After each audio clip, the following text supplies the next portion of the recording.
start this podcast, we have a bunch of lists. Let's start with our top 5 ideas for lists. What do we think about that? Yeah, go for it. All right, so my number 5 is top 5 Ben moments of the year.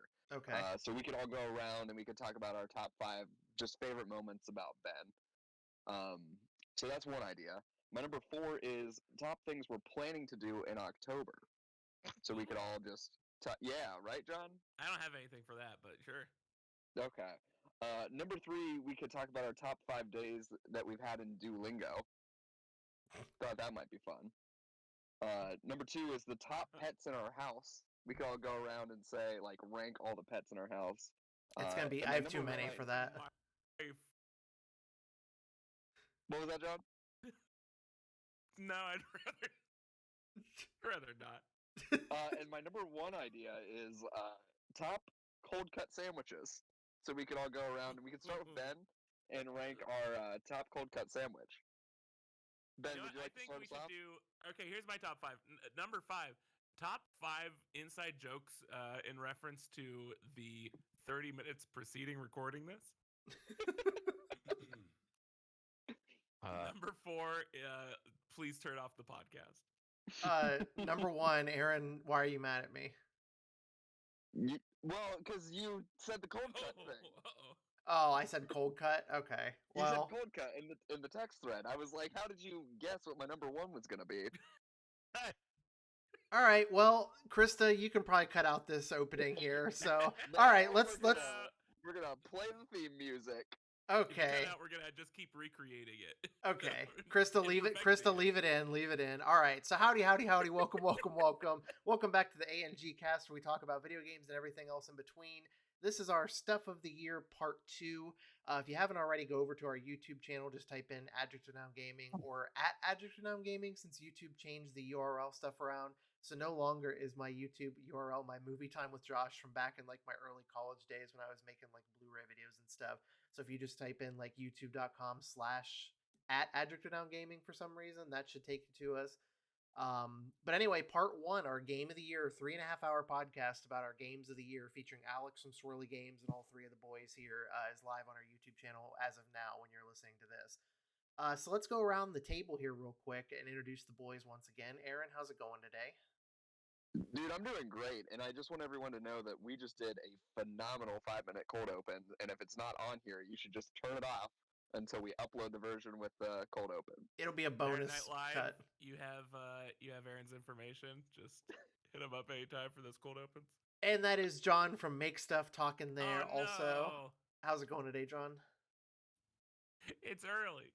Sure is. Ben, last but not least, how you doing, buddy? I'm doing all right, buddy. How are you?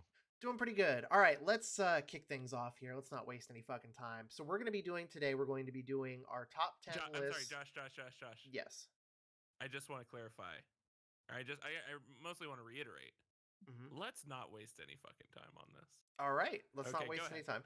Okay, so the list that we're going to be doing today, not sure exactly what order yet, and all of us aren't actually going to have like a top 10 list as far as I know. But we're going to be doing top books of the year, TV shows, music albums, movies, and that's it. So, without further ado, let's start out with top books we read this year. Aaron and I will probably have the most to contribute to this. So, John, if you want to start us out and tell us about some of the books you read that you liked in 2022. All right. I'm gonna do speedy ass versions of all my stuff. Oh yeah. Number 10. And also, it's for books. It's just gonna be a lot of series that I read this year. You read 10 books this year, and you don't have a Goodreads account? What are you doing? I'm saving the good shit for the podcast. You gotta monetize it, Aaron. Got it. Number 10 is the Tea Dragon Society series by Katie O'Neill. Really, just absolutely beautiful and very nice. Therapeutic books that graphic novels that are all ages, and it's really, really nice. Number 9, forgot what was on this list. I did a I Spy Treasure Hunt. That was a good one. I went back through that. It was Now that you mentioned, I should get a Goodreads because this is the fact that this isn't on there is a travesty. But I Spy Treasure Hunt. Top-tier There's like a little content. fishing town, and it's really immersive. It's by far the best I Spy book I've done so far. Number Did you 8. find everything? What was that? Did you find everything? Look, it's been a tough year, and I've been very busy. All right, Aaron. I do what I can. Okay, I cut my losses. That's called maturity. Number 8 is slightly different. There's this book called How to Change by Katie Milkman, who's a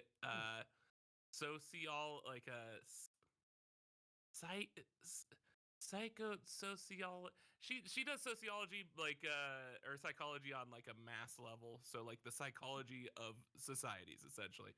And she's worked for Google and stuff of just like seeing, hey, here's how to make people like actually change how they do things and exercise more and do what they want more and stop doing bad things. And it takes kind of just like a very macro look on overall what works for people and what doesn't. So if you're, I don't know, trying to help others change or help yourself change, that's a good one. Number 7, Unfamiliar by Haley Newsome. That's originally a webcomic. I think the number 1 just came out for a it's about some witches, and it's one of the funniest comics I've read just ever. And it's cute witches and their familiars, thus unfamiliar. Check it out, it's hilarious. Number 6, I'm actually interested if anyone else has read this. Has anyone read House of Leaves by Mark Z. Daniel? Oh yeah, dude, that's one of my favorite books of all time. Yeah. I mean, it's only number 6 on my list because 1, I'm only like 2/3 of the way through it, and 2, oh boy, just wait. It doesn't. 2, it doesn't need my help in advertising. People fucking know about it, or else it would go higher. But it's really fucking good. It's one of the only books that I've just like I've written so many fucking notes in this book, and I've been chipping away at it. I've been figuring it out. It is. I guess I'll explain. It's the scariest book I've read, and it is very much like a mystery-ish. There are mystery aspects, as in you're trying to decipher the book itself a lot of the time, and it does some really crazy stuff with the format. Yeah, it is. It's just really inventive, and you can tell an insane amount of work went into it. It's fantastic. John, I'm gonna be really excited once you finish that book to like see your overall opinion, because you're like at a point too where like it's gonna get even better. Like the last third of that book is phenomenal. It's the last third of the book just Johnny talking about all the women he's fucked? No, that was just that was the first third. But I mean, oh man, I don't want to say any spoilers, but like, no, I'm not gonna say anything. Oh, here's Dude, the thing. I have been impressed. Much like Tunic, I have been. Man, you're gonna like Tunic.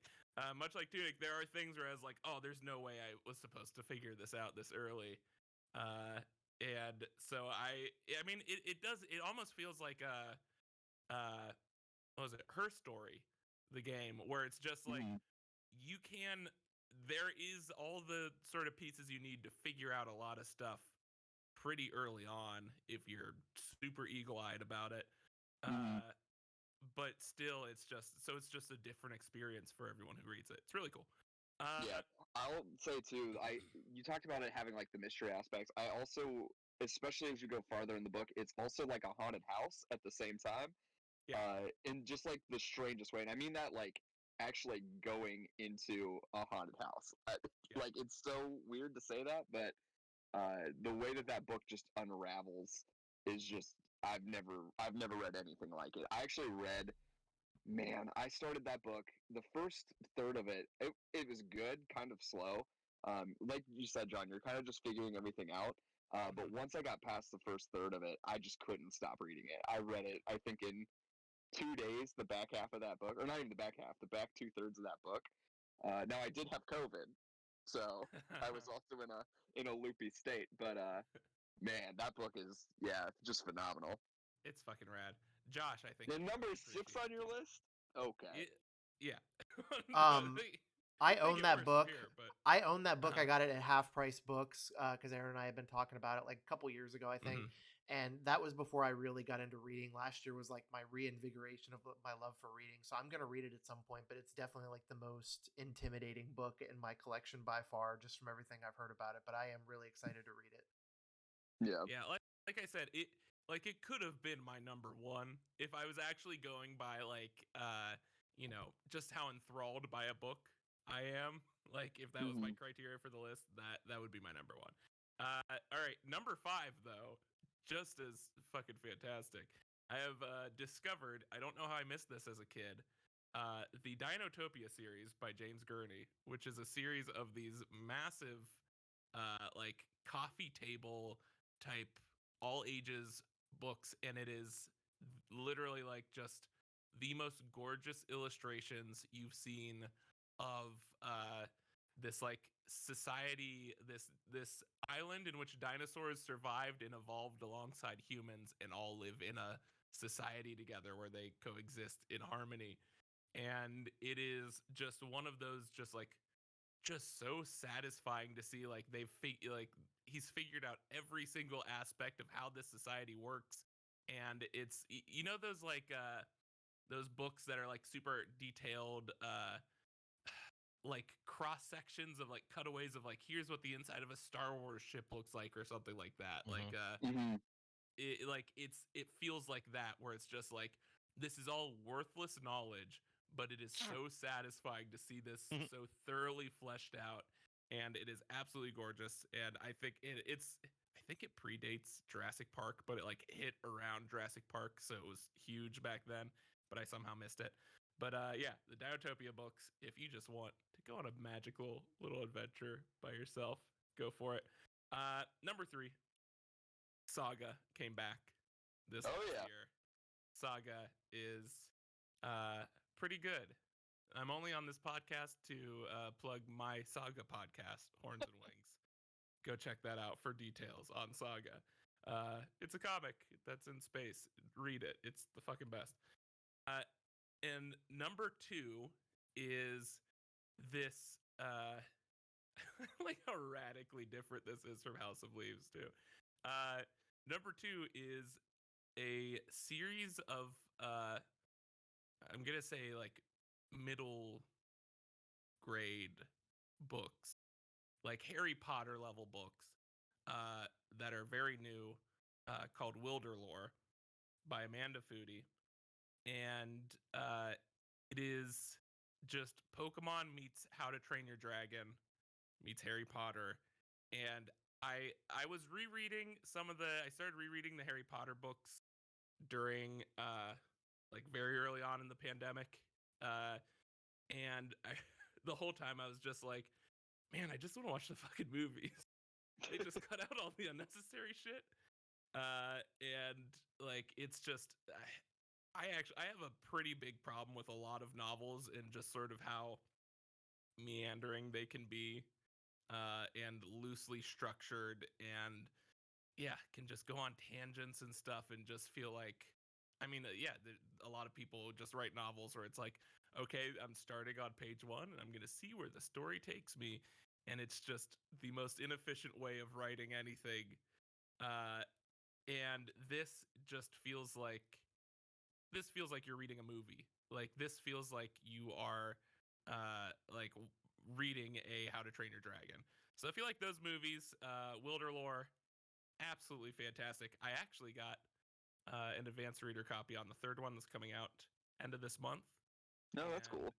It is just fucking wonderful. It's so good. And then number 1 is a 2-book series. Second one came out this year, also by Amanda Foody, but co-written by Christine Lynn Herman. And the first book is All of Us Villains. The second book is All of Our Demise. This is more like YA novel, but it is Hunger Games meets Harry Potter if everyone in like the Hunger Games was a piece of shit. And it's essentially just there's this town, this magical town where all of these families compete every 20 years for control of the quote unquote high magic, the most powerful magic. And they each send in one person from their family, always like a late teens, who have been trained their whole lives to kill other teenagers. And then they are put into this tournament in which they kill other teenagers. And the winner of that tournament gets all the magic. And it is just so like it got to the point where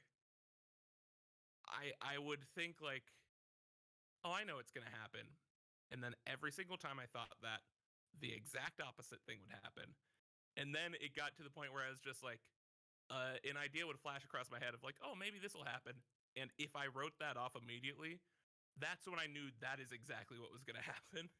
Is if it seemed like the most insane, just like, oh, wouldn't it be cool if it did this?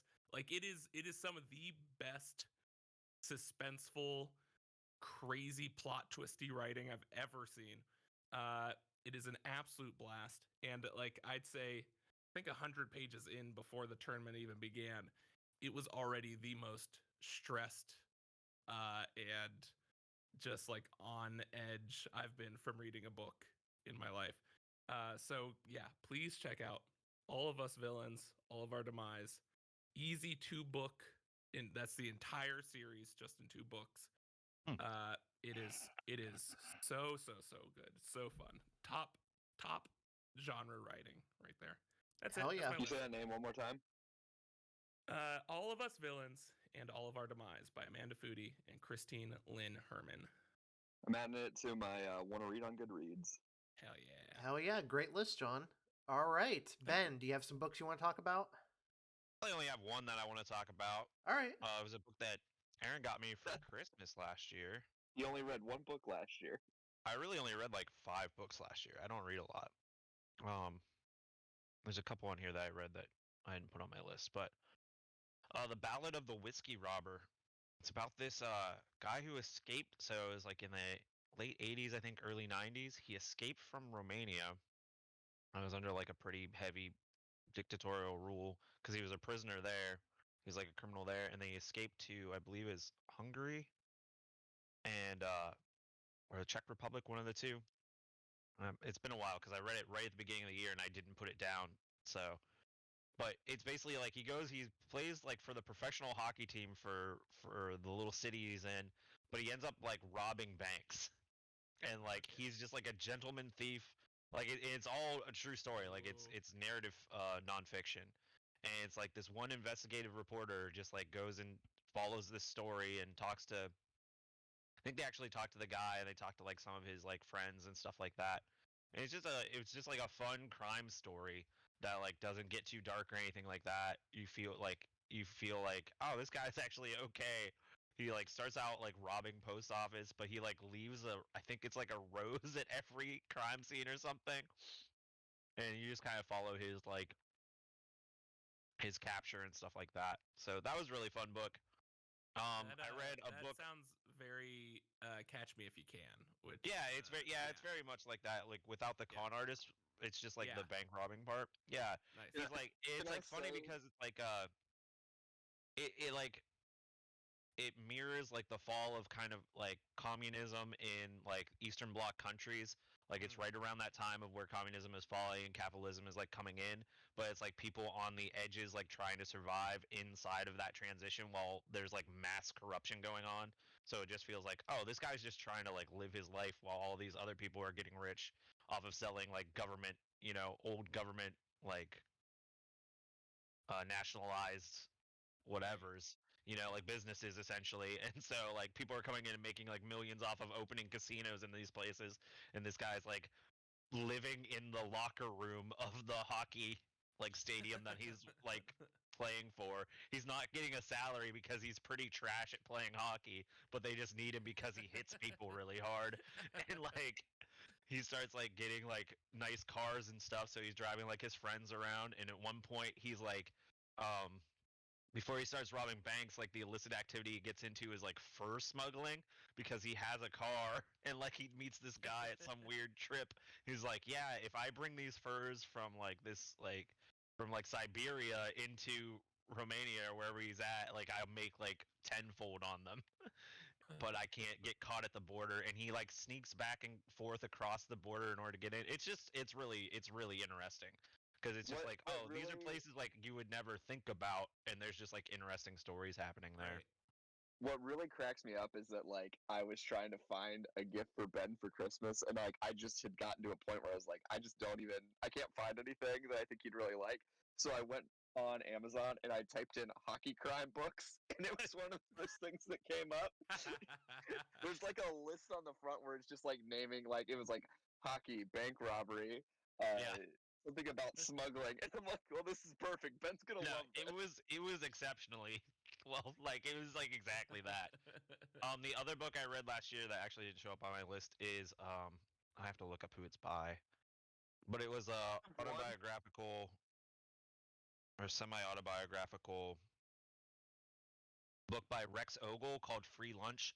It was just like a kid's like struggle coming up with shame about being in poverty and how he was like on the free lunch program and his like just like the trauma that poverty brings to a childhood into like the parents of a child that are like struggling to get by, and like how the child doesn't always understand like why is mom like lying to get these free vouchers from McDonald's, and like just the abuse and the like hardships that come from just being like in poverty.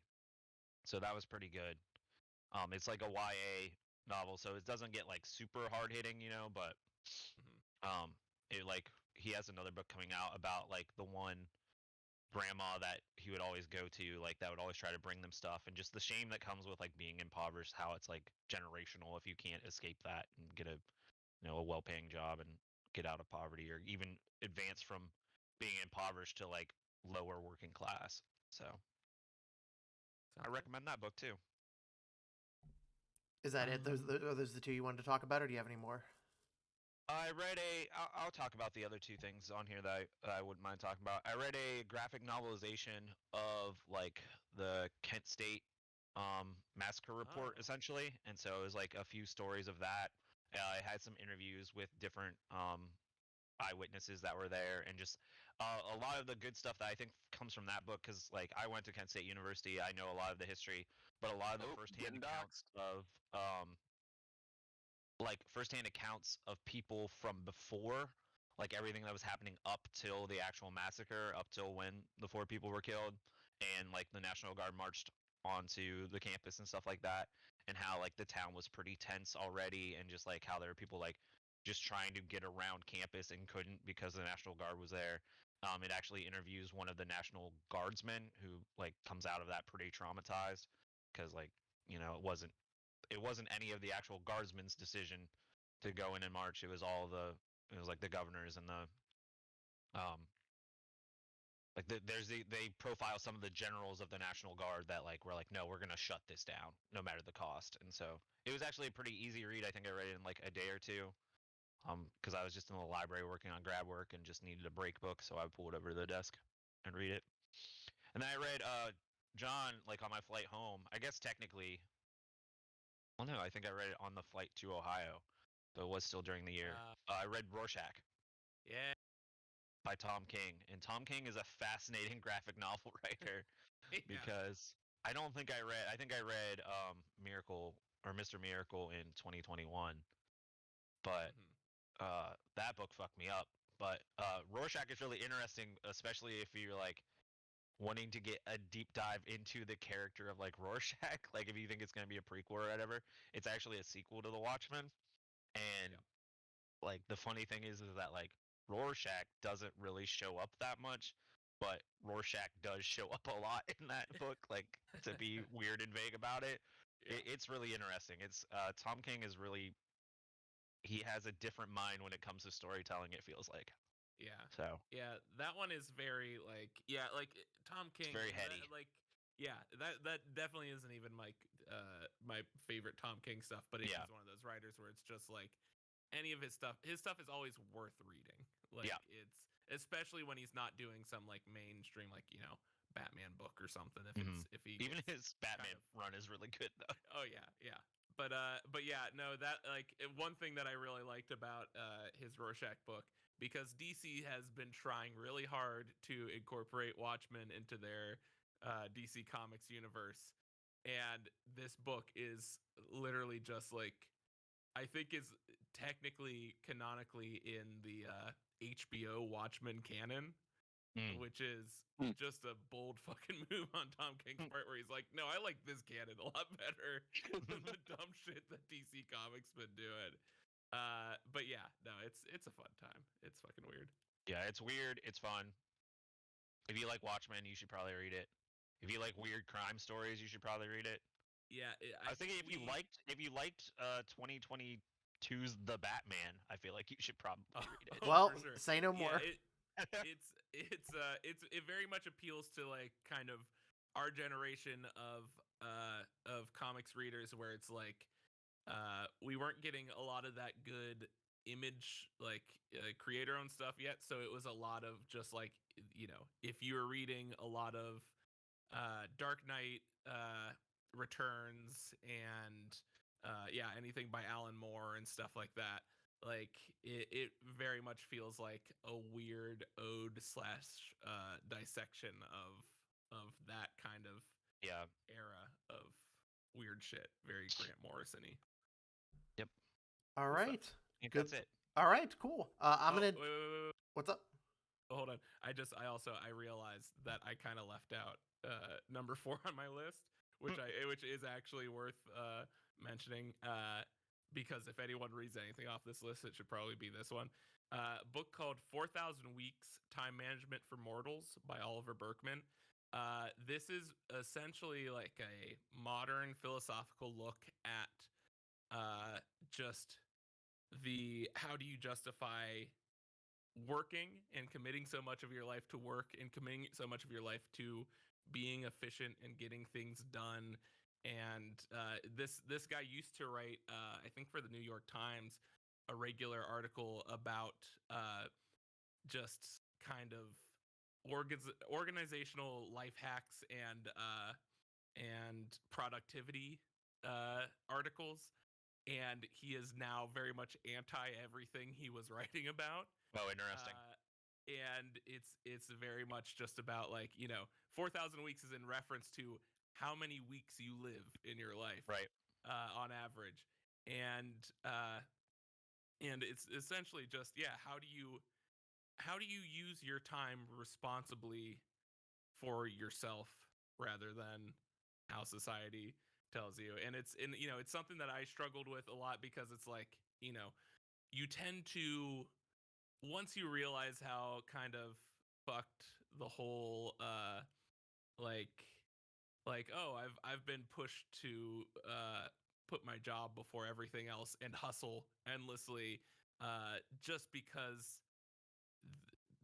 essentially society wants you to be as good a cog in the machine as possible, and your initial thought is like, oh well, I should just kind of, I mean, there's not really a lot of resources to figure out, okay, what do I do with that knowledge now that I have it?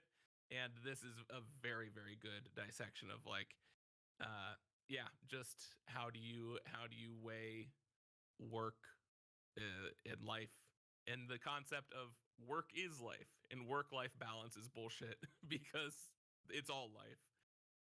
So yeah, if you read any of the books off my list, even though it's my number 4, 4,000 Weeks: Time Management for Mortals by Oliver Burkeman. Really, really. So I want to say really, really quick, John, that like as you were talking about it, I was like, oh, this sounds great. I'm gonna add this to my want to read Goodreads. So I typed in 4,000 weeks, and the 5th thing that came up was pole dancing craze. I made $4,000 a week teaching pole dancing. Oh shit! So I forgot my number 3. It's more than being a stripper, stripping, or striptease. How to stage a typical ... and how to run a business. Mission Surf. What a catchy title. Short and to the point. All right. Well, thank you very much for John and Ben for your list. I'm going to give mine really quick because I don't think there's a lot of intersection with it, and I just want to get through mine. Give Aaron a little bit more time to talk about his. So number 10 for me is The Blair Witch Project by Russell Gomm. Ben got that for me for Christmas at the end of 2021, and then I read it at the beginning of 2022. Basically, just like Blair Witch Project is one of my favorite horror movies of all time, and this is a collection of a little bit, like a half and half of like behind the scenes of the people who were there, and then like guest essays on their experience with the movie. So that's an enjoyable read if you guys are into the Blair Witch Project stuff. Number 9 is Will by Will Smith. I started reading this before he slapped the shit out of Chris Rock, so it felt a little bit weird finishing that book after all that happened. But pretty good book, a little bit too self-helpy and like preaching his mindset and why you should adopt it by the time he got through the end. So I didn't like the last like fourth of that book as much, which is why it's lower on my list. But I did like reading the behind the scenes of like Fresh Prince and the Bad Boys movies and stuff like that, especially. Number 8 is A Hard Kick in the Nuts, What I've Learned from a Lifetime of Terrible Decisions by Stephen Glover, a.k.a. Steve-O from Jackass. This is the second book that he's written. I've only read this one, not the first one. The first one he wrote when he was still going through some really rough drug and alcohol abuse stuff. So this is on the other end of that, where he's been clean and sober for a long time. And instead of being preachy and self-helpy, which he does a little bit, this is mostly just like each chapter is a different story, whether it's from Jackass or like before or after all that stuff. So really fascinating read there. Number 7 is a book I've actually read before, but it's been years ago, so I pretty much forgot all about it. So I wanted to reread it again. The Dumbest Kid in Gifted Class by Dan Reichert. He's pretty much Nice. he's pretty much my favorite person in games, to be honest. I relate a lot to him and really just fucking love him and everything he's in, from Giant Bomb to his solo streams. Really fun book to read. Number 6 is Yearbook by Seth Rogen. Again, one of my favorite comedy actors ever, and really fun to read. Each chapter was just like very, very non-linear, just like different stories of growing up, and then like growing up Jewish, and then being a Jewish actor in Hollywood and all this different kind of stuff. But just a lot of really fun anecdotes from acting and living life as somebody who's Jewish. Number 5, Chasing the Boogeyman by Richard Chismar. Aaron also read this one. Also my number 5. Hell yeah, baby. Me and Alex lined up number 5 on the games list with the Quarry. So what are the chances of that with this book here for us? Kind of hard to explain. It was the first fiction book that I read when I've been getting back into reading. Like 90% of the time, I really love reading nonfiction, especially biographies, as it's going to come across on my list here.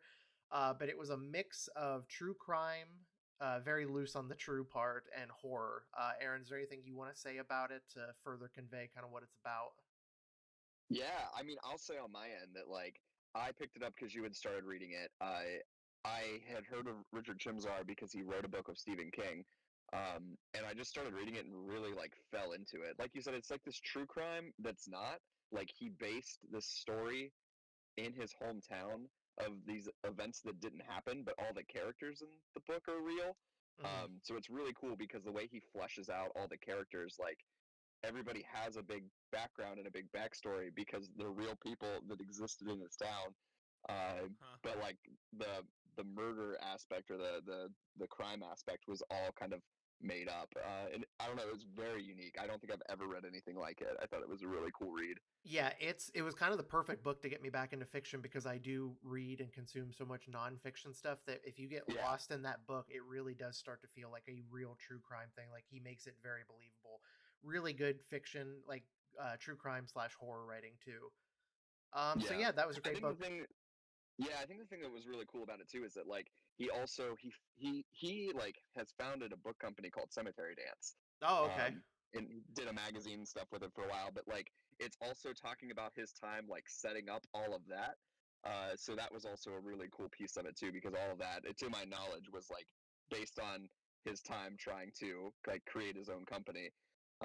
So I thought that was a really cool like aspect of it too. Yeah.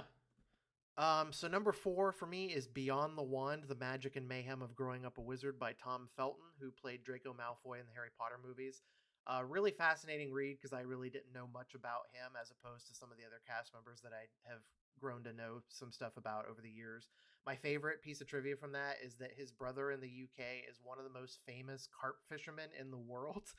And if he had not done the Harry Potter thing, he very well would have been like a tournament carp fisherman if he had not had that break in Harry Potter. Because before and after the Harry Potter thing, he really struggled. Like even after he was famous, like he wasn't getting like typecast, but he was just like getting these really fucking random roles. Like he was really struggling to get cast after the Draco thing in Harry Potter.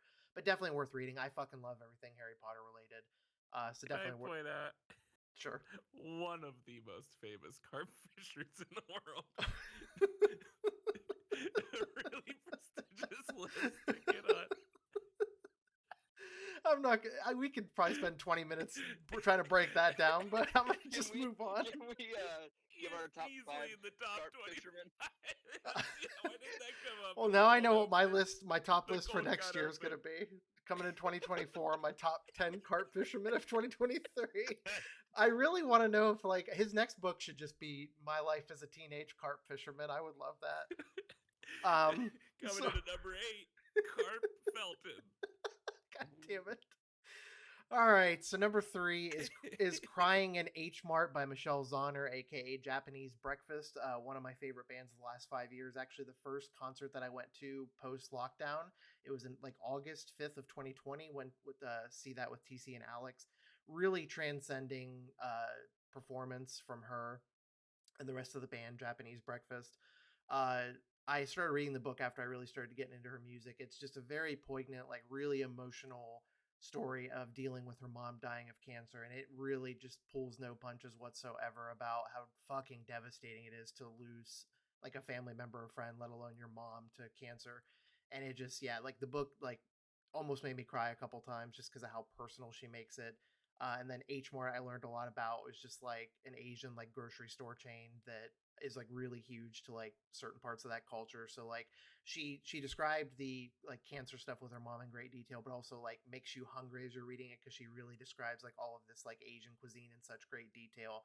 So like every time I'd read a chapter or two of that before bed every night, I'm like, this is the worst time for me to read this because I just want to go up and like get some fucking ramen right now. Number 2, I do believe like most of us will have something to talk about with this book. The Devil in the White City, Murder, Magic, and Madness at the Fair That Changed America by Eric Larson.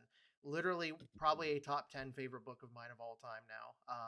Some of the best nonfiction writing I've ever read just flows so effortlessly that it doesn't feel like nonfiction. Like in a way it feels like fiction. It just in a way it's like it's a blend of both. I think he did like embellish like certain things that happened obviously, but just I'm obsessed with that period in time and I'd really like to read more about it.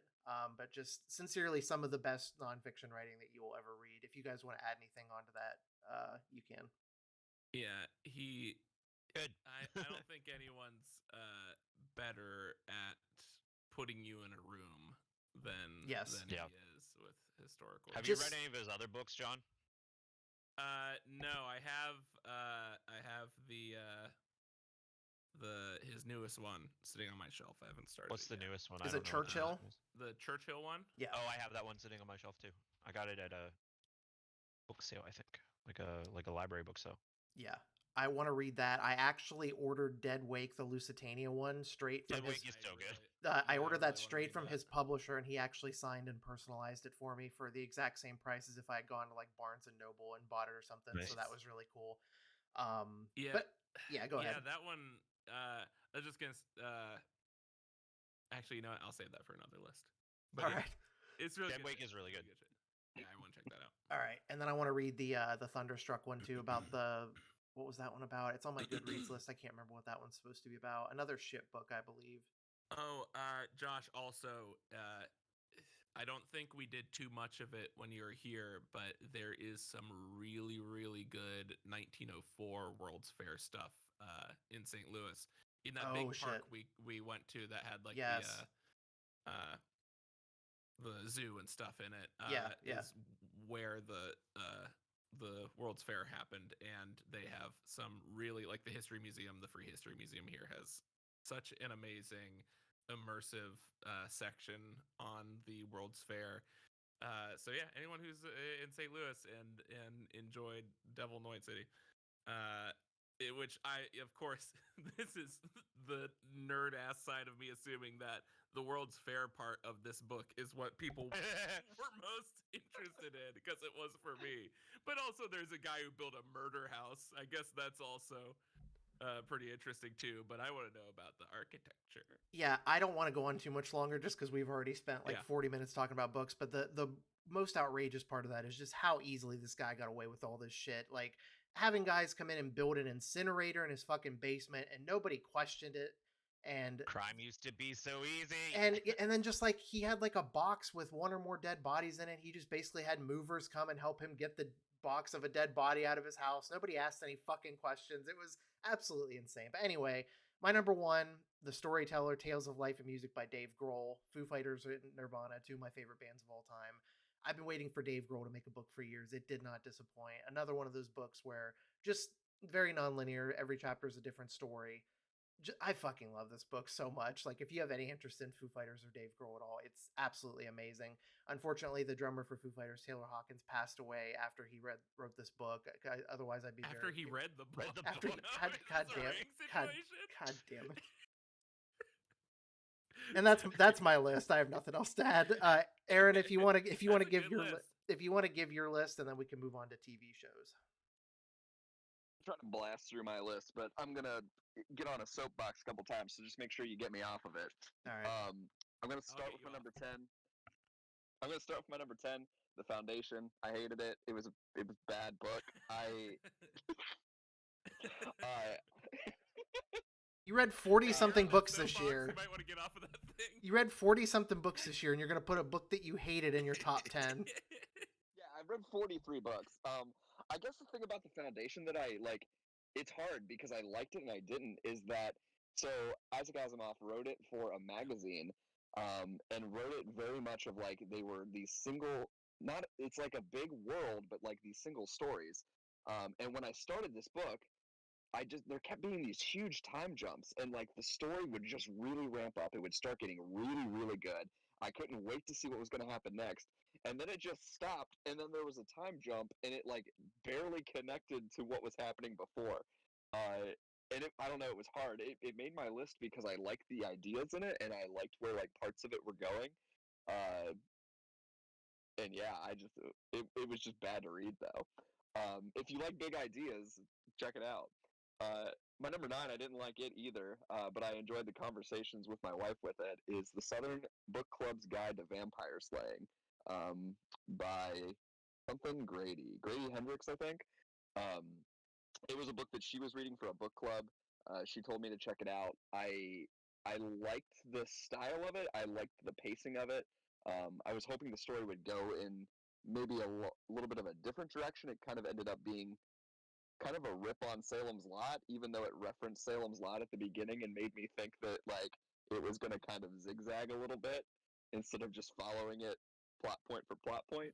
But like I said, it was just a good quick read that didn't take itself too seriously, had some funny parts in it, had some intense parts in it, especially near the end. But it was okay.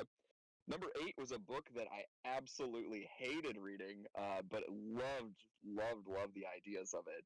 It's called Blind Sight by Peter Watts. It is a sci-fi novel. A sci-fi novel that, like, it's this weird futuristic, like, there's cyborgs, but there's also, like, these vampires that exist. But basically, like, this ship shows up in in like our solar system, and these people go to like investigate this ship, and all this crazy stuff starts happening. It's very like philosophical. It's got a lot of big ideas and big questions. Like I said, didn't like reading it, but like I really like I never stopped thinking about that book. So I read that, I think, maybe on January 2nd and 3rd, and finished it on the 3rd. And I've just been thinking about it all year. So like while I didn't enjoy reading it, like I said, the ideas and like the thought provokingness of it was just awesome. My number 7 is Book of Fun by Russ Frushtick. Frushtick? Yes. Fishstick? There we go. Russ Fishsticks. which I don't know. Name Is a his fun, brother like, of Tom Felton. which was just a really good like a kind of coffee table book. I just kind of picked it up and just kept just like would read a page or two and put it down. And just like I don't know, a little blast of fun. Did you ever listen to that podcast?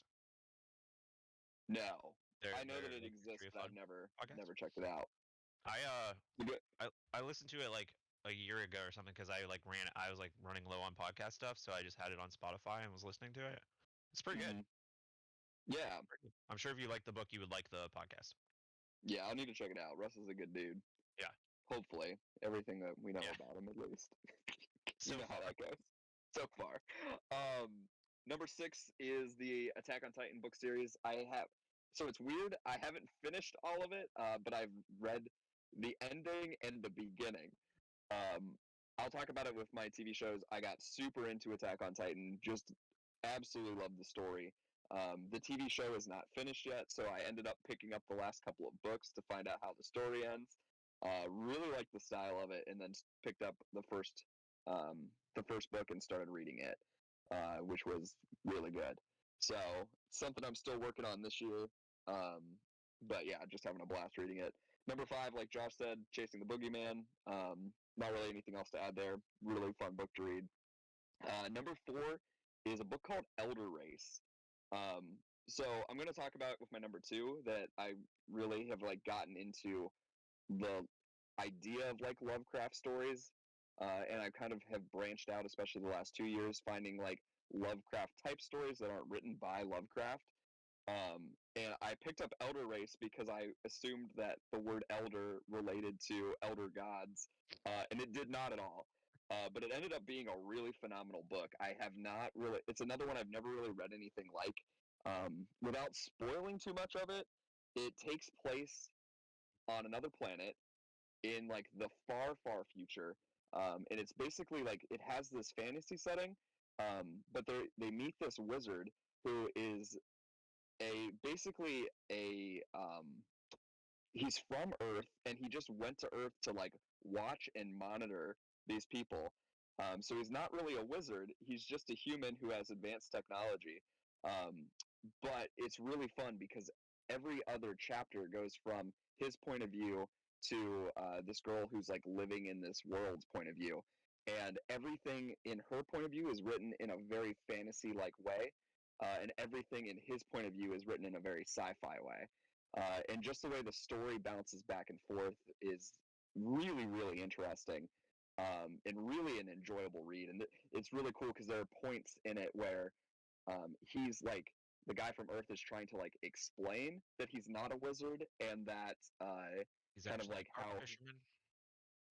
right, that he's like not a wizard and he just has advanced technology, but like the people in the fantasy setting don't have any context for anything he's saying, so everything he's saying and the way it's getting translated to them is basically like just re-explaining to them that he is a wizard.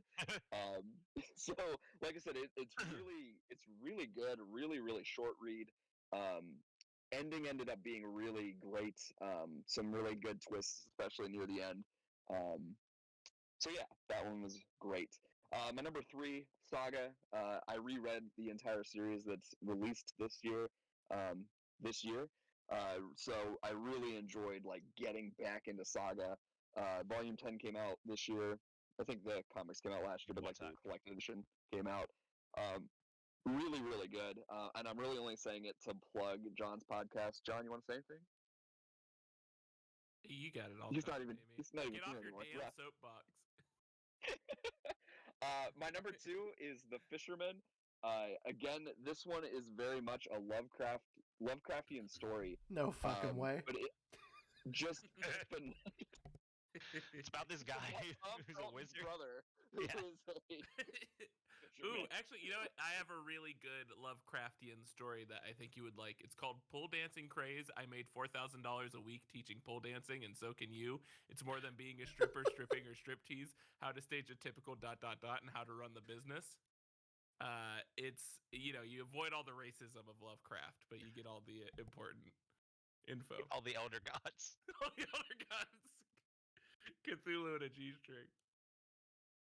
going back, The Fisherman, absolutely like phenomenal story. It's very much written in like a classical style, and just the way that it's written right at the beginning, like it's these two guys, they lose their wives, and they really like they don't necessarily bond over that, but they bond over their love for fishing, and basically, without again spoiling anything, this one guy starts seeing his dead wife whenever they go fishing in this certain area, and then the story just unravels, and I just absolutely phenomenal, really, really, really well written, really like.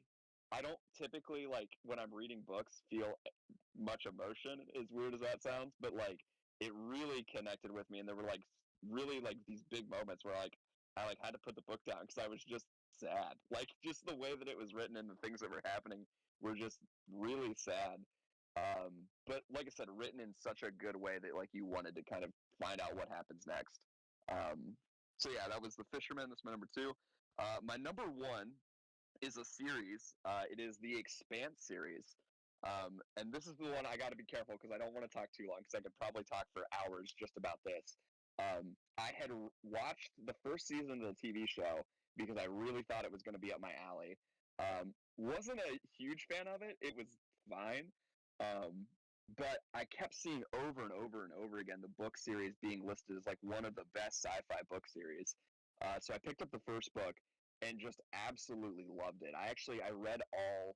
I guess there's 10 books. I read all 10 books in 6 months, and I just couldn't stop. I just kept reading one after another. The series just ended up being really really good. It kept going in very unexpected places, which got a little frustrating at times because it would introduce this really big concept, and you're like, oh, I want to know more about this, and then they didn't really talk about it for maybe another couple books. But really just great writing, really good use of just like point of view characters.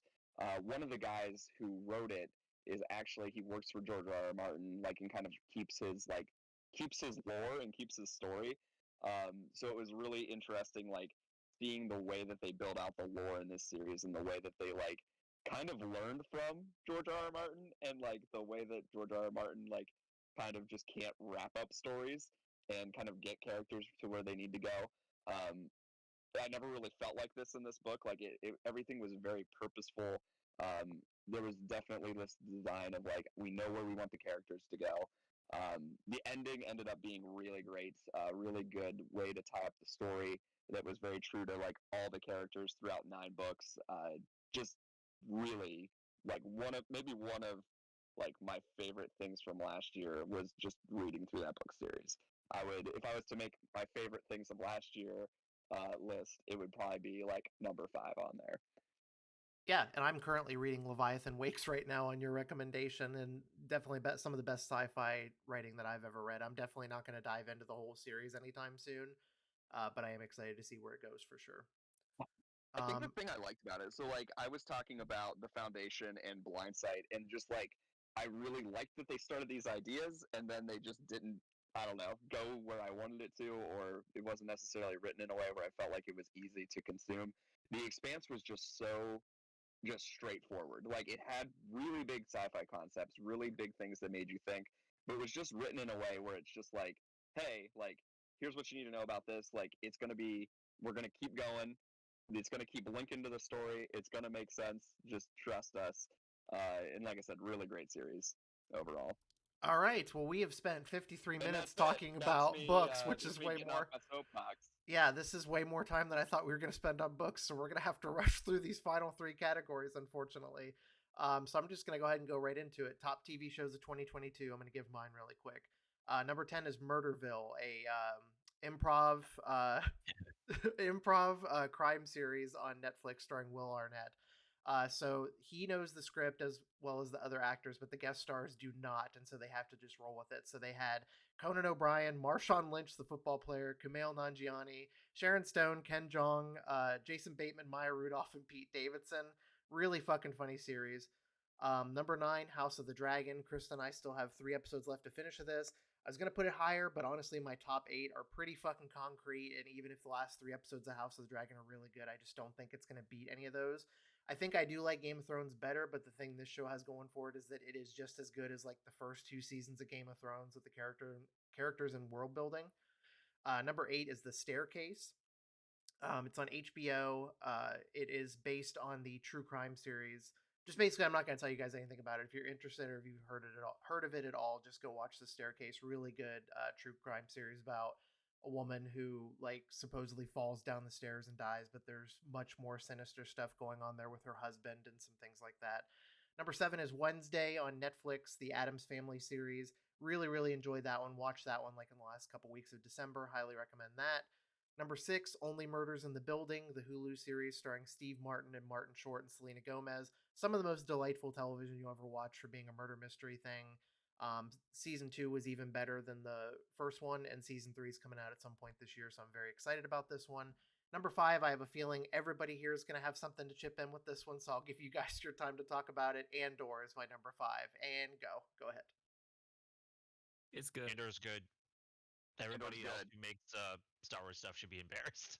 Yeah, it's ridiculous. Like Aaron, the main thing I want to get across, and Aaron and I have been talking about it a lot, is how exasperated and exhausted I am with Marvel and Star Wars stuff, to the point where like I didn't even watch the new Ant-Man trailer. I haven't watched the last, or at least fell off of the last bunch of Star Wars stuff.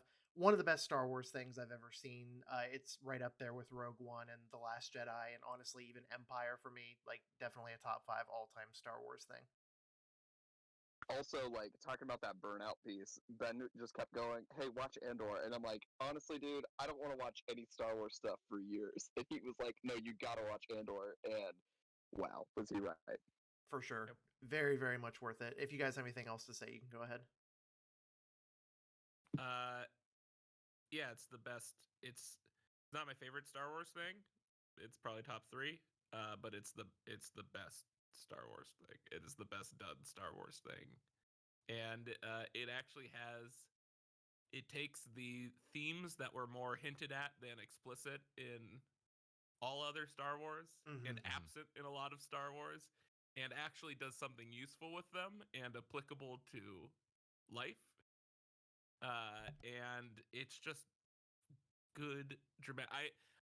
Episode 1, I was just in love because it was like, oh, good dialogue. Like, I just needed good dialogue so badly. No, It's seriously, just, though? that is so refreshing. Where like 3 scenes into it, I was just like, oh, I was expecting to not care about this at all, because I'm actually not a huge fan of Rogue One. And so I was expecting to not give a single shit about this. I hate prequels most of the time. They feel so pointless. Uh and yeah, it's just something that you could take Star Wars off the title and it would still be just one of the best, most profound TV series of the year and in a long time. It's Yeah, really, I really think the fucking thing good. Yeah, I'd say about it too is like kind of what you said, John. You can just take Star Wars out of it and it's still good. Like, and that's phenomenal. And if they don't learn anything from this, I'm gonna be mad. Yeah. I mean, they essentially took Star Wars out of it for the most Yeah, part. I honestly forgot Yeah. that I was watching a Star Wars thing several times until they gave like pretty vague hints at it or like name Yeah. drop or stuff like that. It very good standalone thing. Like I said, I'm not the biggest Star Wars guy anymore. Fell off really hard of like Book of Boba Fett and the Obi-Wan series. This is a million times better than that and a lot of the newer Star Wars stuff they've been trying to do. So definitely recommend you guys give that a watch. Number 4, Stranger Things season 4. Possibly my favorite season of Stranger Things to ever come out. Some of the best, like the last 2 episodes were movie length episodes, like over an hour and a half easily. Just some of the best stuff that Stranger Things has ever done. The Master of Puppet scenes is a top 3 scene for me out of that entire show. Just a huge sucker for the 80s and 90s aesthetic that show's been building. Really good world building and character stuff. Eddie Munson's like one of my all-time favorite TV show characters now. So, yeah, I mean, obviously everybody knows what Stranger Things is. Yeah, that was one that I was so thoroughly checked out of Stranger Things. Like season 2, I was fine with. Season 3, I was just like, I'm gonna watch it because it's Stranger Things, and this just made me love Stranger Things again. Yep, for sure. It felt. Yeah, I wish all of the seasons were this. I would say in that vein too that like Stranger Things season 4 came out, and I was like, I don't care. I'm not gonna watch it. It's fine. Like the other seasons, 2 and 3 were fine. And then everybody started raving about it. I'm like, I gotta check this out, and then I just couldn't consume it fast enough. Yep, really, really fucking good. Number 3. Ben, what's your Stranger Things opinion? Season 4, what'd you think of it? I didn't watch it. I've only watched the first season of Stranger Things. Well, just watch the 4th one now. Yeah. Yeah, you can just skip the other 2. Yeah. Really? That's interesting. Essentially, they kill off every new character they introduce, so it's fine.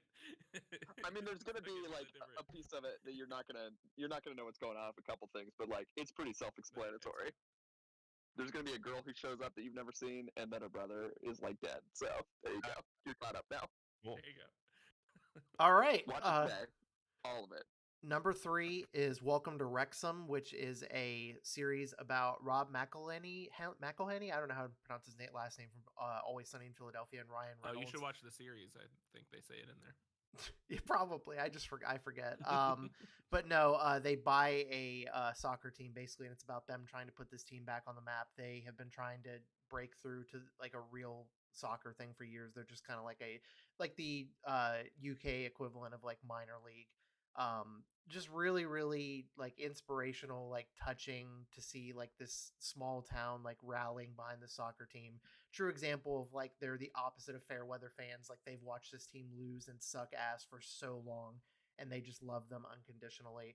Really encouraging to see what Ryan and Rob were trying to do to put this team back on the map. Shows the struggles of what it's like to try to run a soccer club. But yeah, really good nonfiction TV series, or reality TV series, I guess. Number 2 for me is Severance, the Apple TV Plus show. Really don't want to say much about the show if you haven't seen it already, because there's so much to unpack with it. And again, we're running short on time. One of the best shows of the last like 5 years for sure. Cannot wait for season 2. And then my number 1 is Yellow Jackets on Showtime.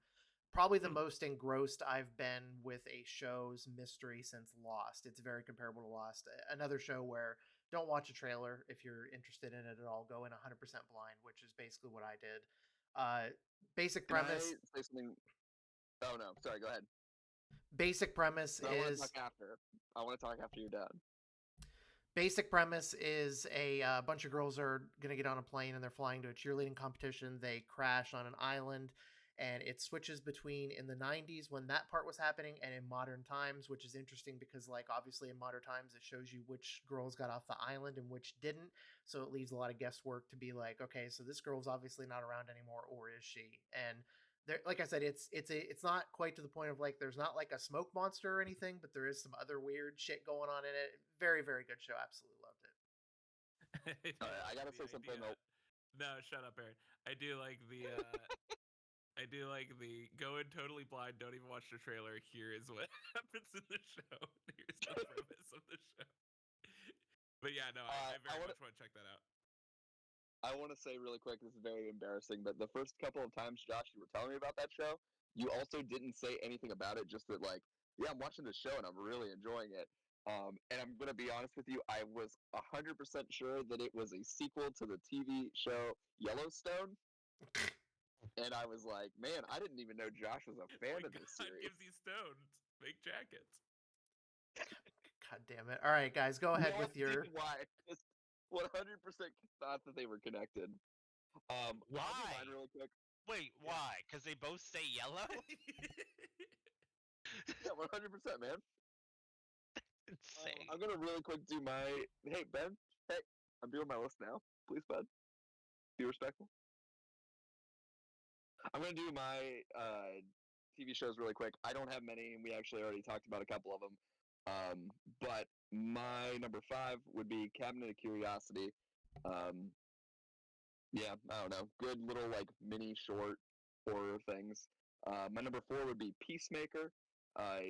Talk about a show that I wasn't like that excited for, but like really every episode I just couldn't wait each week to see what was going to happen. Really enjoyed it. Really funny. Really enjoyable. Number 3, Stranger Things season 4. Number 2, Andor.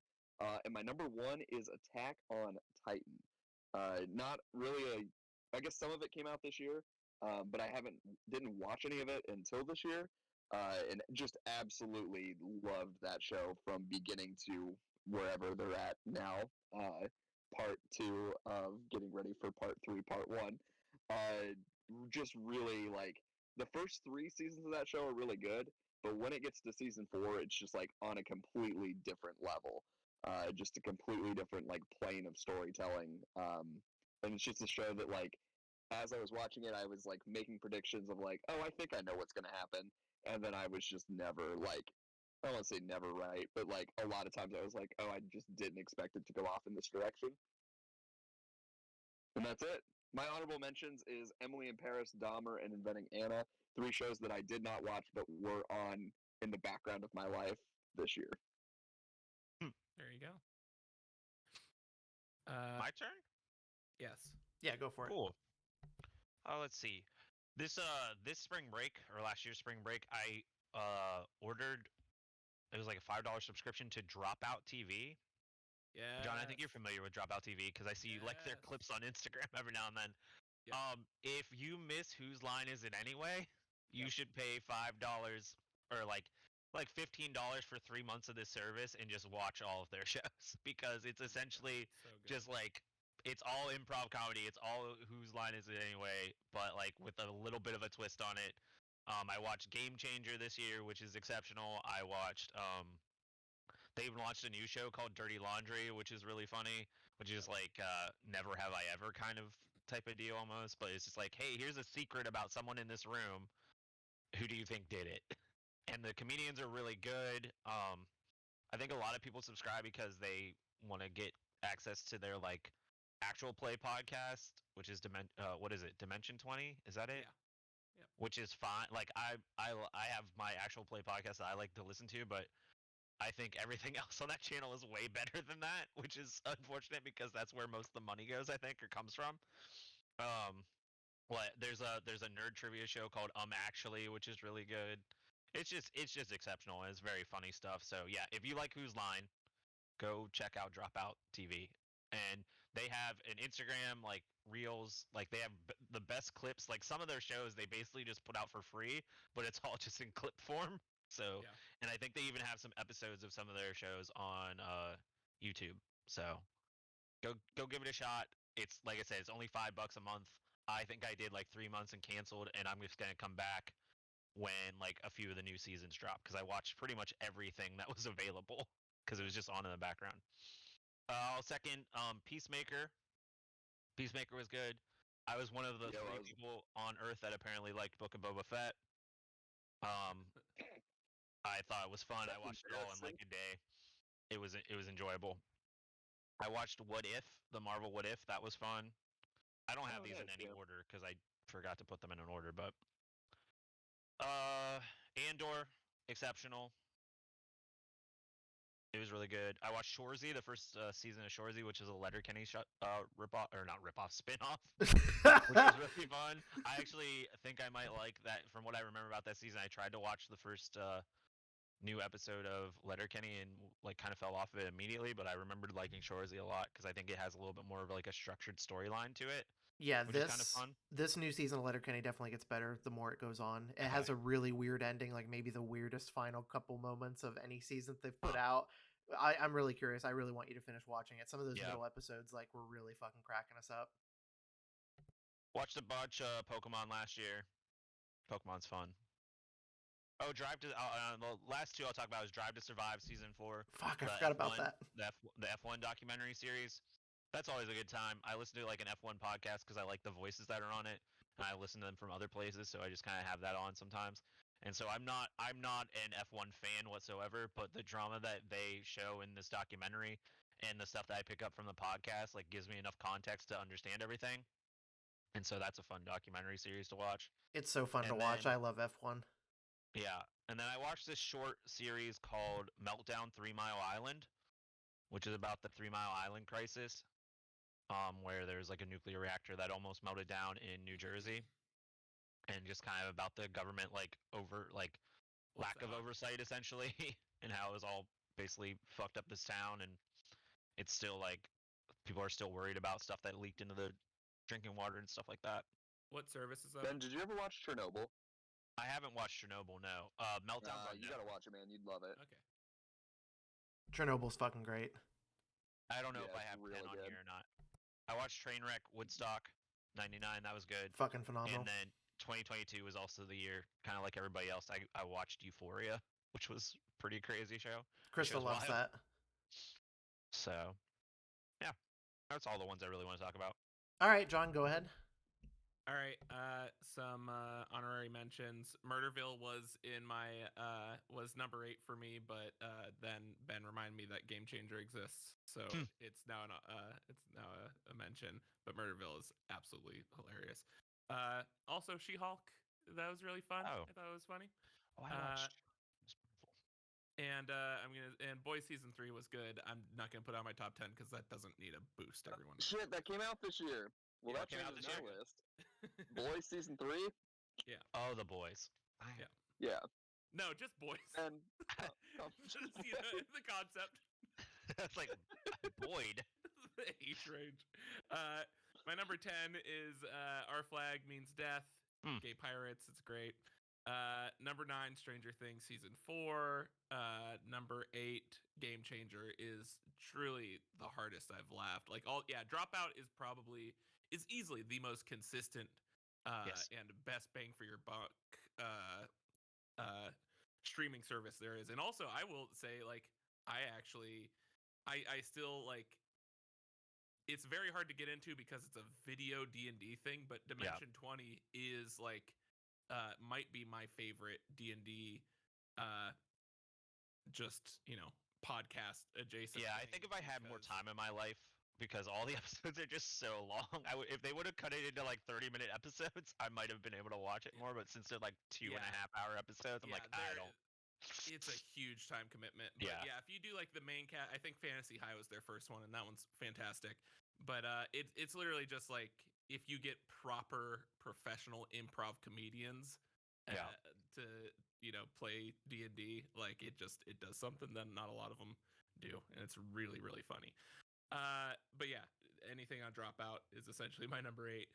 Number 7, The After Party on Apple TV. That was good. Which is directed by one half of Lord and Miller, who did 21 Jump Street and the Lego Movie and sort of Solo. And it's essentially a whodunit murder mystery, but each episode is following a different character who is based on a different genre of film. So there's one that's literally just like, here's the guy who's just a Fast and Furious movie character. And so now the whole show feels like it's Fast and Furious, and here's the rom-com, and here's the Hamilton-style musical with Ben Schwartz, and like it's an absolute blast. It's really, really fun. Really excited for season 2 of that. Yeah. That's just really well-made, well-written shit. Number 6, Rings of Power, Lord of the Rings. It was one of the only things that's given me Lord of the Rings vibes. It really slows down in parts, but it did, and it was one of those things that I just did not give a shit going into it. But like 5 minutes into it, I just paused it and told Haley we have to watch it because it felt more like Lord of the Rings than the Hobbit movies did for me, and so I really enjoyed that series. Still need to watch that. It's really same here. Number 5, The Rehearsal with Nathan Fielder is. Shit! I gotta redo my entire list. That's my number 2 now. There you go. Yeah, no, it's essentially just Nathan for you if he had an HBO budget, and it's getting like Charlie Kaufman-esque, like just levels of just insanity. It is just beautiful. It is insane. So good. Attack on Titan. John, really quick, John, with the rehearsal, like where did you kind of think the story was going to go after that second episode? Because like the first one was like a bottle episode, right? Yeah, I thought each one was going to be that first episode. Yeah, right? Yeah. Oh my god. Yeah, no, it very much, it starts out as like as a more involved, higher budget Nathan for you, but then it just becomes this continuing storyline that goes just down such a fucking rabbit hole and reaches the bottom of that rabbit hole, much like Stanley Parable. Number 4 is Attack on Titan. I've talked before about my anger where it's just like I love Attack on Titan, but it is so depressing. I hate being in that world, and it's just some of the most traumatic storytelling I've ever seen. And but it's just so well done, and there are times where it'll really slow down, but then it is all lead up to just some of the best, just most epic shit you've ever seen. And I I think it was December 2020 where I was like, all right, I'm just gonna power through and watch this because it's the last season. I'm gonna finish the show. And then I get to the end of it and I was like, oh, that's a weird ending. It didn't resolve anything. And then I find out, oh, actually there's 2 parts. And then I watch that second part and find out, oh wait, it's not actually over. Again, they fucking lied to me.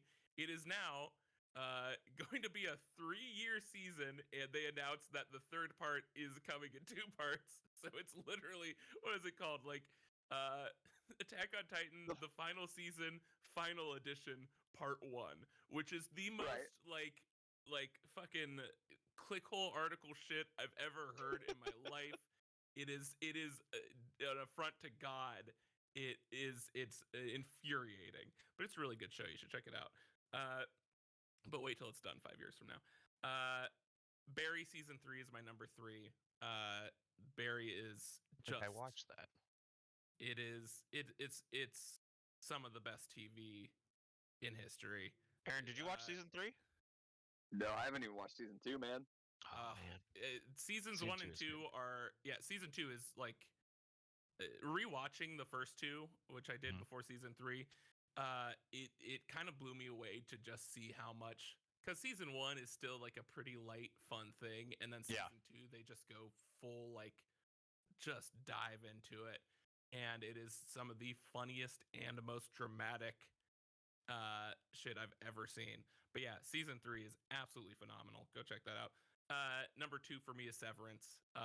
All you need to know about this and why it's on my list is that the creator of it cited Stanley Parable as one of the inspirations behind it. That definitely comes through. Yeah. And also, it's funny that you mentioned being engaged in Yellow Jackets as much as you were Lost. That's how I felt about Severance, where it was just week to week.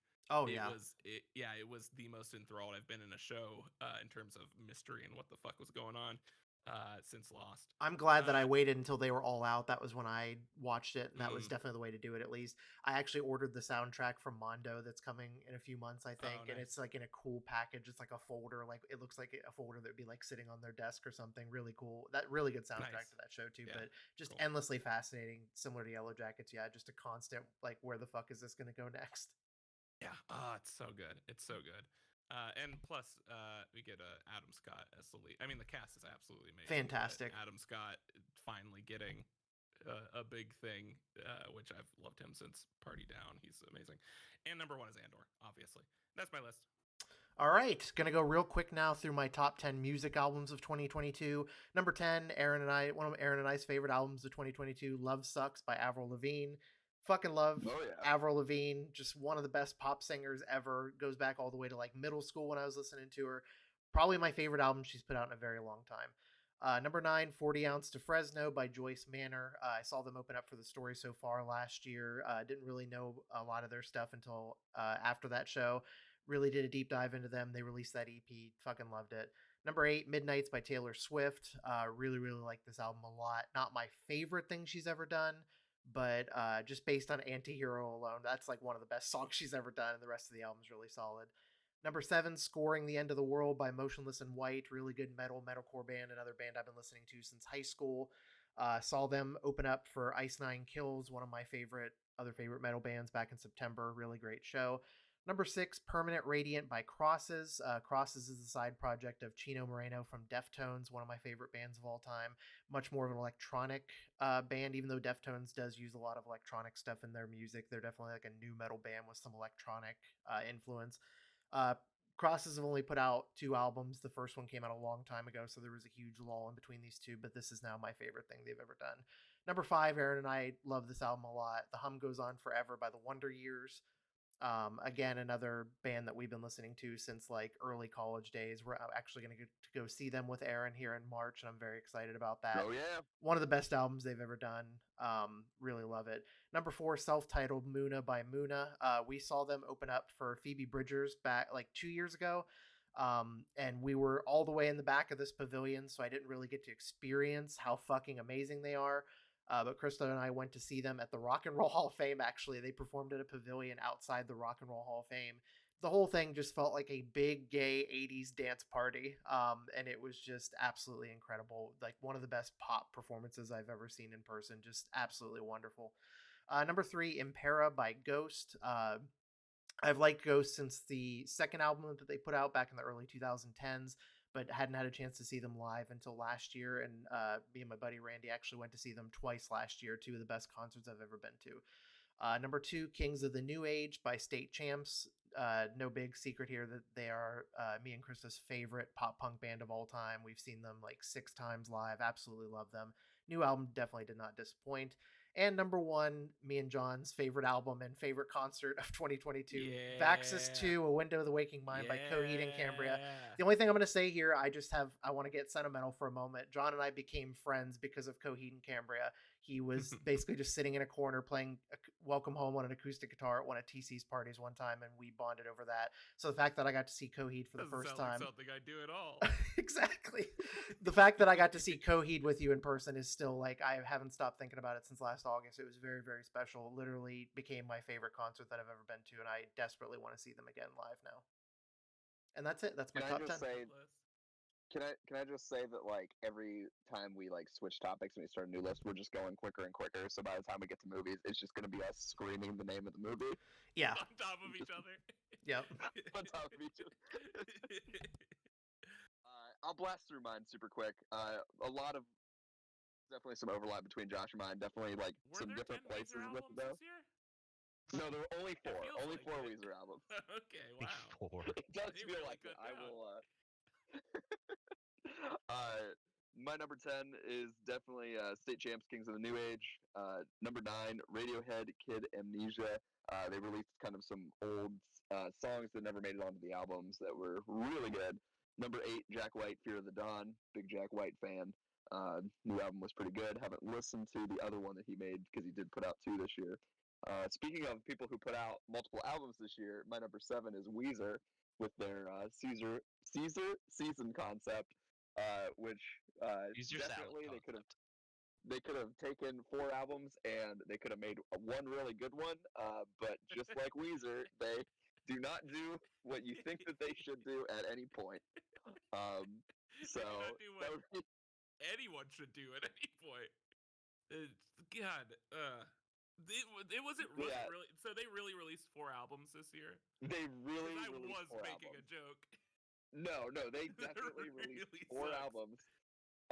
That like 7 songs on each one, and like honestly, had they just really sat down and was like, hey, let's make a really good 10 album with this, like, or a 10 song album with this, would have actually been really, really good. But instead, they've just made really some mediocre albums of some great songs. Number 6, Machine Gun Kelly, Main Street and Sellout. Not really a huge fan of this one, but I did listen to this one when I was in Hawaii, and anytime I listen to the songs off of this, I just like think about being in Hawaii again. So, yep, that's why that's there. Number 5, T Swift I'll remember Midnight. that for my Hawaii trip coming up in a couple weeks. Just listen to a bunch of Machine Gun Kelly.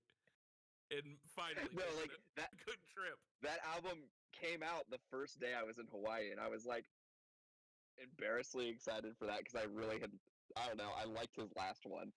And I would wake up every morning at like 4 o'clock in the morning because of the time zone difference, and I would just sit on the balcony looking at the ocean, listening to this Machine Gun Kelly album, drinking a Starbucks coffee every morning for a couple days. Girl, the elder millennial promise. The elder race. I'm gonna change it. Machine Gun Kelly's now my number 2 for the year. Thank you. I'm gonna get it up to number 1. Just wait. Number 4, Fear by Stand Atlantic. Number 3, Love Sucks by Avril Lavigne. I don't know. I never thought I would be excited for an Avril Lavigne album ever in my entire life, and just really enjoyed it. Number 2, Beach Bunny, Emotional Creature. Again, I liked a lot of that, like from beginning to end, just really good. And my number 1, Josh mentioned, Wonder Years, Hum Goes On Forever. Just hands down favorite album of the year. Listen to multiple songs on it, is like my most listened to throughout the year. Just really, really good music, really great album. And yeah, there we go. That's my 10. Nice. All right. Wait, really quick. The only thing I liked from No, really quick. As an honorable mention, The This is fun. Smile put out an album called "A Light for Attracting Attention," which did not attract my attention because I did not listen to it. Wow, I'm glad I was interrupted for that. Okay. I don't listen to a ton of new music. I usually just have playlists that I like to listen to. But Rage Against the Machine put out their Live and Rare album last year. Yes. It has some really good stuff on it. That has some like really like the live stuff that I used to have to download off of LimeWire from like weird Japanese CDs that were like that had the bonus track on them. So Worth it alone for the cover of Fuck the Police. yeah, that's the one I had from like LimeWire. But yeah, it's good. So that's the only album, probably new music I listened to last year, honestly. All right, John, you want to go ahead? Okay. So I literally I didn't know we were doing music. I literally just went on my Spotify Wrapped and just did the in order of what I listened to most. Otherwise, like Kendrick Lamar would absolutely be on here, but I just did not listen to it enough, I guess. A lot of really good shit came out last year. But yeah, this dude. is what I listened to most. Yeah, I had 20 honorable mentions that I'm not going to get to go through albums. I listened to like 24,000 minutes of music on Spotify last year. I think I hit like 70,000. Jesus Christ! It's just a constant thing for me. I'm always listening to music. Me too. But Cool It Down by the Yeah, their first album in forever, really really good. We by Arcade Fire, that was fine. I guess I listened to it enough to get on this list. Earth Worship by Rebel Bucket. Rebel Bucket is fucking fantastic. If you haven't listened to Rebel Bucket, check out Rebel Bucket. Earth Worship is a very good album. The Love Equivalent by Pear. No one's gonna know this one. Go check out. I think the song that got it on this list is "Freak Talk" by Pear. It is one of the few songs that I could just like put on repeat while writing and just enjoy it so much that it was just on over and over again. Laurel Hell by Mitski. One of my honorable mentions. Yeah, that one is it's a good, just cohesive overall album. Like it has a nice sort of through line musically. Just good stuff. This one I really want to emphasize. Juno by Remy Wolf. Remy Wolf is one of my absolute favorite artists right now. She's done more good songs in the last year or two than most of my favorite bands have done, period. Like she's just absolutely killing it. So go check out that. Wet Leg by Wet Leg. Yes. I think Wet Leg's kind of taken off a bit, so I probably don't need to like I think what is it? Coachella or something they're playing, and they were like bizarrely high up on the list. So I guess people know about Wet Leg now, but Wet Leg is fantastic. I Wouldn't Be White if I didn't say Lucifer on the Sofa by Spoon. Spoon is one of the most consistent bands I've ever listened to, and yeah, I just love all their shit. Number 2 is The Actor by Alt J. This is Alt J. I was kind of indifferent on for years. Like I really liked their singles and stuff, but couldn't really get into them otherwise. This album is like them really just like doing some truly weird shit, and all of it works so fucking well. And it made me like their old stuff, and I think they were my second most listened to band of the year. And I went to see them live, and they do not top Coheed in terms of performance or music for me, but but it is the most beautiful, insane show I've ever seen, where they have like literally like this mesh cage lowers around them. They are on a raised platform, and then they have these projections that look like holograms that they're surrounded by in this cage throughout the whole show. And it's just, if you can see them live, it's one of the craziest, beautiful things I've ever seen. They're fantastic. Number one, Vaxis. Number two, A Window of the Waking Mind by Cody and Cambria. I am in the top 0.5% of people who listen to Cody this year, which I'm really impressed by, because like I saw people who are like posting like, oh, I'm in the top 0.1% of like Bo Burnham listeners, and I listened for like 1,000 minutes or something. I put in thousands and thousands of minutes of listening to Coheed this year, and I am only in the top 0.5%, which tells you how diehard the fans are. And I don't know why Aaron's muted if he's still around and he can hear this, but in October, this is what I'm doing in October is the SS Neverender Coheed and Cambria cruise, and I've never been more with Motion City soundtrack. God So damn I'm it. going. I'm sailing the seas with Coheed and Cambria, and I've never been more excited for anything in my So life. fucking jealous. I wish I could tag along for that. It is costing me, I think, $250 a month, like just to do the payment plan to get on this fucking ship. But goddamn, am I excited! Yeah, it's. I was so happy that Josh, that you wanted to go to that show, because it worked out so great, and they're just an absolute blast. Yeah, no one's better. Best way to end that St. Louis trip, man. It was so fucking great. Yeah, All right. Well, I'm bummed out. I can't wait for John to then go on his Weezer cruise the year after. Yeah, exactly. Gonna be the year that they release. Hey, someone's got to sink albums. that boat.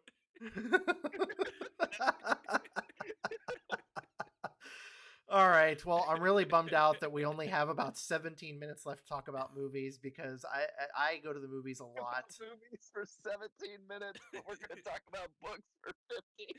I'm actually pretty fucking upset about it, but anyway. Why do we start with fucking books? I don't know. I thought that was going to be the quick category, which is why I wanted to get it out of the way to make more time for everything else. But anyway, I gotta had one book he was going to talk about, and then talked about 4. Yeah, no, it's okay. Yeah, it's my fault. I love it. Yeah, I had a. We're all blaming you. For anybody who doesn't know, I live 20 minutes about books you hated, you piece of shit. Jesus Christ. Okay, go ahead, Josh. So for anybody who doesn't know, I live less than 5 minutes down the road from 2 movie theaters. One of them's even closer. I could walk to it. According to my Cinemark 2022 wrap up, I saw 25 movies in theaters last year, and I have movie club, so I get a free ticket every month, and I sometimes let those stack up too. But anyway, I literally had like 15 honorable mention movies that I'm not even gonna have time to talk about, so I'm just gonna go straight into my top 10. Number 10, Violent Night, the David Harbour movie where he plays Santa Claus. Pretty much John Wick meets like a holiday movie. Really, really entertaining. Saw that with Alex and his wife. Number 9, Glass Onion, a Knives Out mystery. Saw that in theaters with Alex and his wife as well. I still like Knives Out a lot better, but Glass Onion was an even funnier take on that. Definitely worth watching if you like Knives Out. Number 8, The Fabelmans, the Steven Spielberg movie. It's basically like autobiographical in a way. Really fantastic Steven Spielberg movie. Number 7, this might be surprising because I know you guys will probably rank this movie up a lot higher than I would. Everything Everywhere All at Once. It's just my top 6 are like really fucking like cemented, like I was saying earlier from my TV show list. Really, really love that movie. There's not much to say about it that I'm sure you guys couldn't elaborate more on whenever you get to your list, but truly just a fucking marvel of a movie. I've never quite seen anything else like it. Number 6 is a last minute edition that I watched like in the last 2 weeks of 2022 that I didn't think was going to rank so high on my list, but it did. The Menu. It is on HBO, so I highly recommend everybody watch that. Another one of those movies where I'm not going to actually tell you the plot of it. I'm just going to say, just go watch it. I won't tell you anything about it. Very entertaining. Number 5, Barbarian. Aaron and I could talk about that movie for a long time. Nice. One of the best horror movies I've ever seen. Second best horror movie I think I saw last year in theaters, and I'll talk about my favorite here in a little bit. Number 4 is Elvis. Austin Butler absolutely went full method and absolutely killed it as Elvis in this movie. really devastating to see because I knew how Elvis's career spiraled out of control and obviously led to his death, but really heartbreaking to see it all play out the way Baz Luhrmann like told the story throughout this. Just really well done. Tom Hanks comes through as a major piece of shit in this, has a really weird take on the accent of this character, but just a really fascinating, well done movie. I'm a sucker for music movies. Number 3, The Batman. Again, I wish I had more time to talk about this because I have some pretty strong opinions on it, but I'd have to go back and watch The Dark Knight to see how it holds up now, but it might be my favorite Batman movie of all time. I was super, super impressed with it. Loved Robert Pattinson as Batman. He's really had a transformative thing here and done a 180 on his acting career in the last couple years, especially with The Lighthouse. Loved Paul Dano as basically the Zodiac killer version of the Riddler. Just absolutely fucking love the Batman. Number 2 is Scream, aka Scream 5, aka 5 Cream, as me and Randy called it. Just an absolute wonderful reinvigoration of the series. It definitely needed a breath of fresh air, and now Scream 6 is coming out, and it's set in New York City, which is a big city change for this series for the first time ever. I'm very excited to see that in March. And my number 1, Top Gun Maverick. Again, really wish I had more time to talk about this, but Top Gun's one of my favorite 80s movies of all time. One of the few movies that my dad and I have bonded on over time. One of my favorite movie soundtracks of all time too. And to me, honestly, Top Gun Maverick is even better than the first one. It takes everything that you are sentimental and nostalgic for about the first movie and makes it even better. Some of the best action movie sequences you'll ever see, especially thinking about how these actors were really in planes and doing all this zero-G stuff for real. Made me emotional a couple times, just again, thinking about the good memories I have with my dad. And just the story hit really hard for me. And yeah, I just absolutely loved everything about it. So that was my top 10. Shit.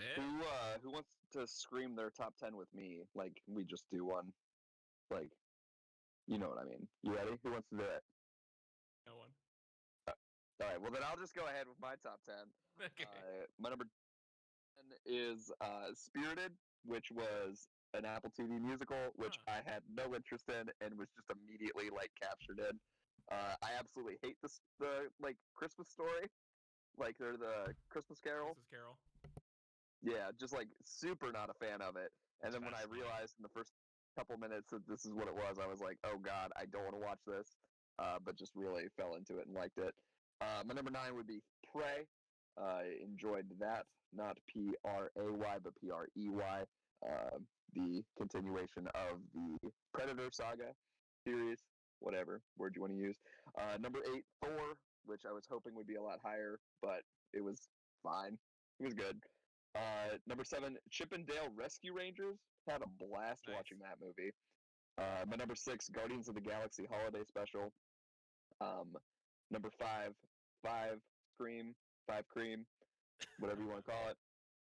Number 4, Doctor Strange. Absolutely loved it. Huge Sam Raimi fan. Was really excited to see him get like a big movie again and get like a Marvel movie. And I don't know, just really had a blast watching that.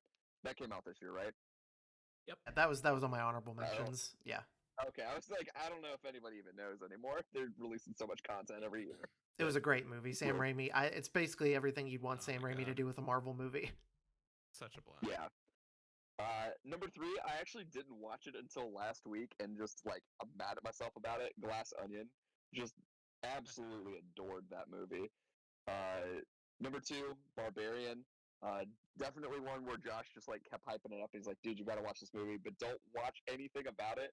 And just loved every single second of it, beginning to end. Just really had a good time. It hit all my favorite notes in like a horror movie. And then number 1, Everything, Everywhere, All at Once. I don't know. You guys will probably want to talk about it more, but I just enjoyed it say that immensely. Until no one talks about it. I don't know, just great. I mean, it was really everything I was expecting from Doctor Strange, and it just did it all better. Yep. So that's my list. Good shit. Yep. All right, who's next? I can go. I want you guys to rock, paper, scissors over it. All right, rock, paper, scissors. Let's see. The Batman, pretty good. I enjoyed it. I definitely don't think it's better than The Dark Knight. It was enjoyable though. There's some really cool scenes in it. I think it's way too long of a movie. Let's see. So that's probably my bottom one. Last Man Standing, Suge Knight, which is a documentary about Suge Knight. Sequel to the Tim Allen TV Yeah. series. Yes, but replaces everything. It replaced Tim Allen with Suge Knight. I watched this documentary on Netflix called Perfect Bid, which was about this guy who was trying to compete in Price is Right, and he like had built this like computer program to help him memorize all the prices of everything. And when he got on, he got like a weird pricing game that kicked him off, but he like kept going like, and so he couldn't play again. But he kept going and would like advise people on how to play the game.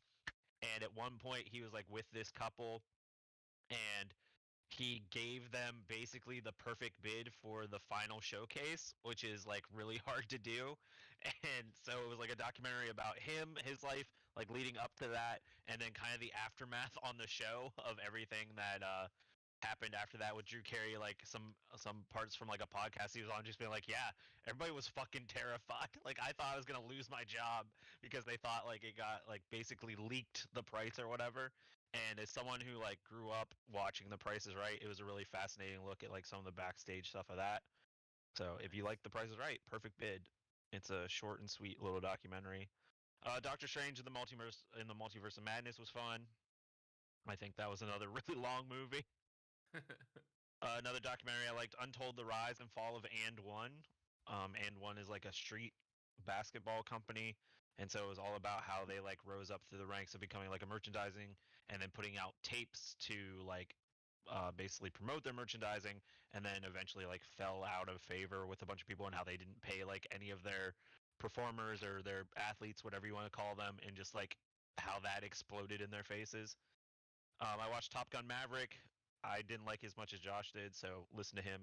He liked a lot more than me. My top two then. Bullet Train. Bullet Train is a big, dumb, fun action movie, which is my favorite kind of action movie.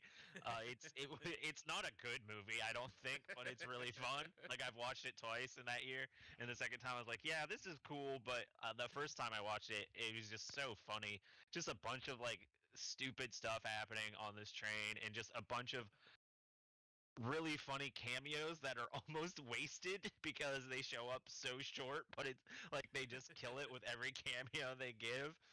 And so that was fun. That was really interesting and fun. That is and such an early days Netflix streaming movie. It really is. I mean, but it's like it came out like it was from like 2022, like a brand new movie. Yeah. And it's like, yeah, it's just like one notch above that early days Netflix streaming, right? Like just like a little bit above like a concrete milkshake or whatever. And just has a little bit more like better like not better actors, but just like more actors, I guess, and just a little bit better of like visual effects, and just some of the stuff in it is like genuinely funny, like just the weird cutaways and stuff. And then Everything Everywhere All at Once is my movie of the year. It's like the only I love that movie. I think that's like one of the best movies that's come out in a really long time, and I need to watch it again because can you save the commentary, because I think is somebody else listen, man, somebody else is I think someone down the road's gonna really get into it. An amazing movie about generational trauma and just like fixating it in like a really interesting way. It made me cry several times. Yeah. Good shit. I like that Bullet Train made me cry several times. I like that we saved the one person who had like the really hard, like I gotta leave at noon. Yeah. For last. Hell yeah. Yell them out, John. All right. Well, first I gotta do my two. I'm gonna take my time with this. I got 5 whole minutes. I'm gonna give a shout out to Top Gun Maverick. Is just fucking fantastic. It didn't need a boost, so I didn't put it on my top 10. Literally all of everything you guys said that's not on my list are honorary mentions, essentially, because there is so many good fucking movies that came out this year. And also I'm gonna shout out Enola Holmes too, because Haley lettered the prequel graphic novel for Enola Holmes. So go check that out. I'm gonna say number 10 for me is Banshees of Inisherin. That is it's really interesting to see Martin McDonagh. It feels like his first kind of mature film. Everything else has been like, oh, look how mature I am, but you're actually kind of a man-child, which I also loved his stuff. but like, yeah, that's really interesting to see him kind of mature a bit. Number 9, Men. I really What a fucking wild movie. The last 10 minutes of that movie are unlike anything else I've ever seen. Wild film. And I just ate it up. I love Men. Number 8 is fucking I like I just said Top Gun Maverick didn't need my help. Number 8 is Avatar: The Way of Water. Specifically in IMAX 3D. I just those movies are just theme park rides, and I love them. Number 7 is Prey. Shout out to Oh, nice. that director who was supposed to direct the Uncharted movie, and that's why I still haven't watched the Uncharted movie, just because I have him directing that Uncharted movie in my head, and it makes me sad that it didn't happen. But yeah, really love Prey. I love that director. Go check out 10 Cloverfield Lane, and go check out his what was it? Playtest was his episode of Black Mirror. That was fantastic. Number 6 is Good Luck to You, Leo Grand, which is just a movie about an old lady hiring a male sex worker and working up to having sex with them, and it's oddly beautiful and really funny, and it's what's her name? Who is Professor Trelawney in Harry Potter? Oh yeah, Sybil Shepherd. No, that's from. I don't know why that name popped into my head. It's like it's it's one of those old British lady actor, but she's fantastic. It's a really good movie. Sybil Trelawney is just her first name. I don't. We gotta get Sybil Shepherd. Number 5, Nope. I think in the third act of Nope, I was like, oh wait a second, this is Jaws. And then I absolutely just loved it. Like, yeah, just realizing like, oh, he just made Jaws again, and it's a very fun summer blockbuster when I was not expecting one. Emma Thompson, 4, by the way. Emma Thompson. I kept wanting to say Emma Watson, but I was like, that's a different Harry Potter. Number 4 is Turning Red.